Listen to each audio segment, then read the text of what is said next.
ఈ ఇంటి వారిని బాధ్యత, ఈ ఇంటి వారిని పని ఎవరికి ఇచ్చాడు? యేసు ప్రభు అనికండి. ఇంటిని పని ఎవరిది? పురుషుడిది. ఇంటిని నువ్వేలు అని ఆ ఇంటిని ఏలడానికి లోపడవలసిన పని ఎవరిది? స్త్రీలది. స్త్రీలు ఇంటిని ఏలకూడదు, స్త్రీలు పురుషుడిని ఏలకూడదు. క్షమించండి, ఓ స్త్రీ పురుషుడి మీద అధికారం చెలాయించకూడదు. అసలు దేవుడు స్త్రీని ఎందుకు నిర్మించాడు? స్త్రీకి ఆ రూపాన్ని ఎందుకు ఇచ్చాడు? స్త్రీని బలహీనమైన ఘటంగా ఎందుకు చేశాడు? ఆ స్త్రీ ద్వారా దేవుడు ఏం సాధించాలనుకున్నాడు అనే విషయాలు వరుస క్రమంలో మొన్న ఒక డినామినేషన్ నేను చెప్పితే స్టన్ అయిపోయి ఆశ్చర్యమైపోయాడు. ఇది మాకు తెలియకుండా, ఇది మాకు తెలియదు కాబట్టి స్త్రీలే ఈ రోజు స్టేజ్లోకి బోధించేస్తున్నారండి. స్త్రీలే ఈ రోజు పాస్టర్లు అయిపోయారండి, దైవ సేవకురాళ్ళు అయిపోయారండి.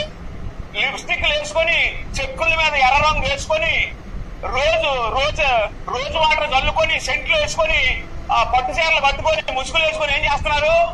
బోధించేస్తున్నారు.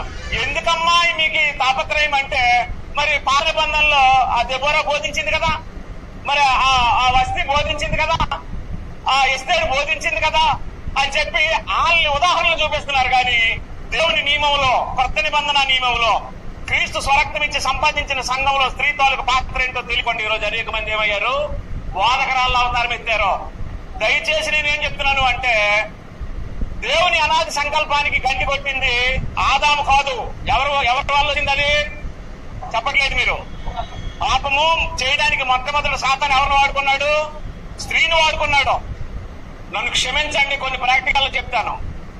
ఒకవేళ మీకు నచ్చొచ్చు, నచ్చకపోవచ్చు, ఇది వాస్తవం. 1000 మంది స్త్రీలతో సంబంధం పెట్టుకున్నటువంటి సొలొమోను పిచ్చెత్తిపోయి లాడ్జ్కి ఏమన్నాడు అంటే, నాకు ఏదైనా అర్థం అవుతుంది కానీ స్త్రీ అర్థం అవుతుంది అనేసాడు. నేను అక్కడక్కడ వంకులో కారుకి ఆయిల్ కొట్టించినప్పుడు, మామూలుగా ఎవరైనా ఫ్రెండ్స్ కనిపించినప్పుడు, ఎక్కడికైనా ఎవరైనా వెళ్ళినప్పుడు నేను ఫస్ట్ ఏమడుగుతాను అంటే, మీకు మ్యారేజ్ అయిందండి అని అడుగుతారు. అయిందండి అంటాడు. మీకు మ్యారేజ్ అయిందండి అంటాడు. అయిందండి అంటారు నాకు. అప్పుడు నేను ఏమంటానంటే, ఎందుకు అడుగుతున్నారండి అని అంటే, ఎందుకు పెళ్లి చేసుకున్నానా అని ఎప్పుడైనా మీకు అనిపించిందంటే, అనిపించిందండి అంటాడు. అంటే ఎందుకు నాకు ఈ పెళ్లి లేకపోతే బాగున్నా అని మీకు ఎప్పుడైనా అనిపించిందా అని నేను టెస్ట్ చేయడానికి అడిగితే కొంతమంది ఏమంటారంటే అనిపించిందండి అంటారు. ఎందుకు వాళ్ళకి అంటారు అంటే, పిచ్చెక్కించిందట. స్త్రీకి ఏ పిచ్చి ఉండాలి? భర్త పిచ్చి ఉండాలి. ఏ పిచ్చి ఉండకూడదు? డబ్బు పిచ్చి ఉండకూడదు, నగల పిచ్చి ఉండకూడదు, మేకప్ల పిచ్చి ఉండకూడదు, లిప్స్టిక్ల పిచ్చి ఉండకూడదు. ఏ పిచ్చి పట్టాలి? చెప్పట్లేదు మీరు. ఇంతవరకు మాట్లాడారు, ఇప్పుడు